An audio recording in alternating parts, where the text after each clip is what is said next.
গোয়া পছন্দের এই সমুদ্র তটে বেড়াতে যেতে কান্না ভালো লাগে। আর এই শীতে যদি বেড়াতে যেতে চান গোয়ায়, তবে দুয়ে দুয়ে চার হতে পারে।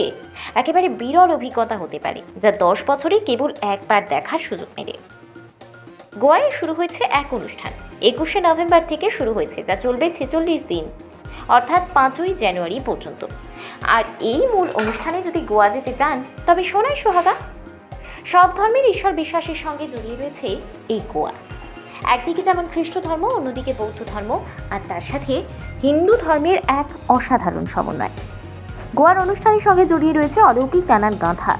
খ্রিস্ট ধর্মের সন্ত ফ্রান্সিস জেভিয়ার্সকে ঘিরে গোয়ায় খ্রিস্ট ধর্মের প্রচার এবং প্রসার দুই করেছিলেন তিনি।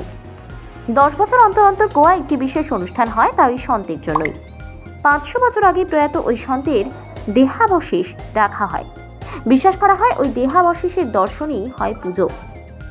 শুধু খ্রিস্ট ধর্মের মানুষ নয়, হিন্দু, মুসলিম এবং অন্যান্য ধর্মাবলম্বীরাও এই সন্তের দর্শনে গোয়ায় আসেন।